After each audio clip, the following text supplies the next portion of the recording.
Assalamualaikum warahmatullahi wabarakatuh. Perkenalkan, nama saya Raja Rafila Irawan. Saya adalah peserta pelatihan kepemimpinan administrator angkatan 6, nomor absen A62.16.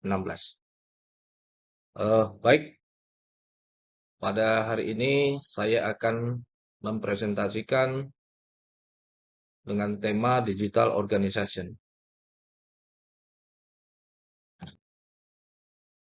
Pengertian dari digital organization adalah organisasi yang memanfaatkan teknologi digital untuk menjalankan kegiatan internal dan eksternalnya. Tujuan pembangunan digital organization adalah melakukan transformasi kegiatan dan proses dalam sebuah organisasi dengan menggunakan teknologi secara efektif.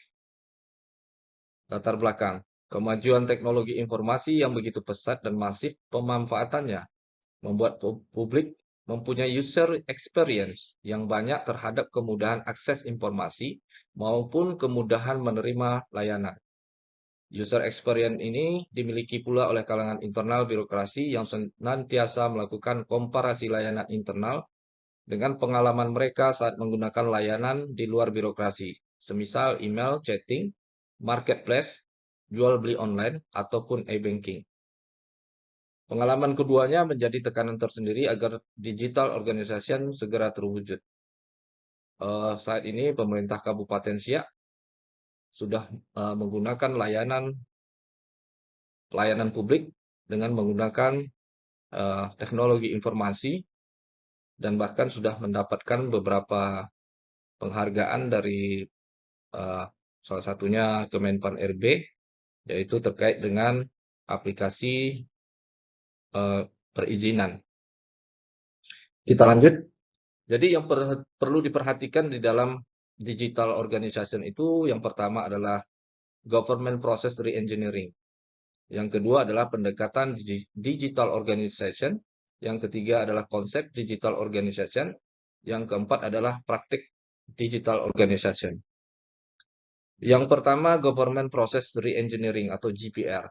Nah, bisnis dalam GPR diasosiasikan dengan urusan atau proses yang ada di instansi pemerintah seperti persuratan, kepegawaian, pengarsipan, maupun pengolahan data. Seperti yang mana kita ketahui bahwa pada saat ini untuk surat menyurat itu kita sudah menggunakan Srikandi. Nah, di situ di Srikandi itu kita hanya menggunakan eh, ini tanda tangan elektronik. Nah, itu adalah salah satu contoh dari eh, digital organization. Baik, selanjutnya faktor pendorong dalam GPR. Yang pertama adalah pengguna atau user, yang kedua teknologi, yang ketiga kebijakan. Nah, di sini ada ada indikator keberhasilan dari GPR. Yang pertama itu adalah terkait dengan peningkatan kepuasan masyarakat. Yang kedua itu adalah pengurangan kompleksitas proses, biaya, dan waktu layanan. Nah, ini bisa mempersingkat proses uh, yang dulunya secara manual, bisa dengan adanya tanda tangan elektronik seperti di Srikandi, kita bisa mempersingkat waktu. Nah, yang ketiga itu adalah peningkatan transparansi proses. Dan yang keempat adalah pengurangan beban administrasi. Pendekatan digital organization. Yang pertama itu transformasi digital. Investasi baru dalam teknologi, model bisnis, dan proses bisnis yang mendorong terciptanya nilai baru bagi publik dan karyawan agar semakin efektif dalam bersaing di era perubahan ekonomi digital yang serba cepat. Yang kedua adalah kebijakan terkait digitalisasi pemerintah. Nah, di sini kita harus memiliki kebijakan ya. Pemerintah daerah itu harus memiliki kebijakan daerah untuk peningkatan digitalisasi di dalam pelayanan publiknya. Yang pertama itu mengembangkan sistem pelayanan yang handal dan terpercaya serta terjangkau oleh masyarakat luas.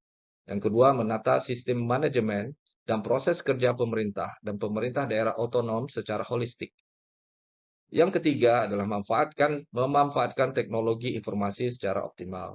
Yang keempat, meningkatkan peran serta dunia usaha dan mengembangkan industri telekomunikasi dan teknologi informasi. Yang kelima adalah mengembangkan kapasitas SDM, pemerintahan maupun e-literasi masyarakat. Dan yang keenam adalah melaksanakan pengembangan secara sistematik melalui tahapan-tahapan yang realistis. Selanjutnya, konsep digital organization. Nah, di sini yang pertama, konsep digital organization itu adalah komponen kunci digital organization.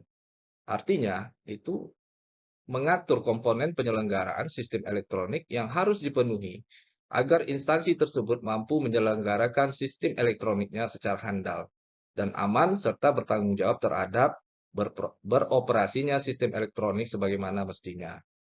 Kemudian ada komponen yang harus dipenuhi. Nah, apa itu komponennya? Yang pertama, A, perangkat keras. Yang B, itu adalah perangkat lunak atau software. Yang C, tenaga ahli. Nah, ini juga penting, tenaga ahli. Kemudian D, tata kelola. Ini adalah mengenai pengelolaan kita. Kemudian yang E, pengamanan. Yang F, sertifikasi kelayakan sistem elektronik. Dan G, pengawasan. Nah, pengawasan ini penting sebagai bahan evaluasi. Yang kedua itu adalah tantangan pembangunan digital organization. Nah, itu A, kultur, budaya, kebiasaan. Nah, ini tantangannya. Ada kebudayaan budaya yang lama atau kebiasaan-kebiasaan lama yang sering itu merubah kultur budaya itu sangat sangat susah. Kemudian B, kebijakan masih membahas hal-hal makro. Nah, yang C, resisten untuk berubah. D, minimnya sharing dan kolaborasi. Yang E, talent gap, termasuk jumlah dan kualitas SDM. Nah, kualitas SDM juga harus dikembangkan melalui pengembangan kompetensi. Praktek digital organization, yaitu yang pertama menentukan tujuan akhir pembangunan digital organization. Yang kedua, membuat peta jalan digital organization. Yang ketiga, menjalankan semua amanat kebijakan. Yang keempat, memperkecil kesenjangan kompetensi SDM di instansinya. Yang kelima, komitmen pimpinan dan dalam menjalankan agenda digital. Yang keenam, meningkatkan kesadaran pentingnya berbagi data. Yang ketujuh, menyiapkan aturan main. Nah, ini adalah praktek dari digital organization. Jadi, kesimpulan akhirnya adalah perkembangan teknologi informasi yang pesat diikuti oleh tuntutan publik yang semakin tinggi akan pelayanan pemerintah. Tuntutan ini tidak bisa diabaikan oleh pemerintah, di mana pemerintah harus bergerak menuju digital organization, yaitu organisasi yang berbasis teknologi informasi. Selain memanfaatkan teknologi informasi, banyak hal non-teknis yang harus dikerjakan.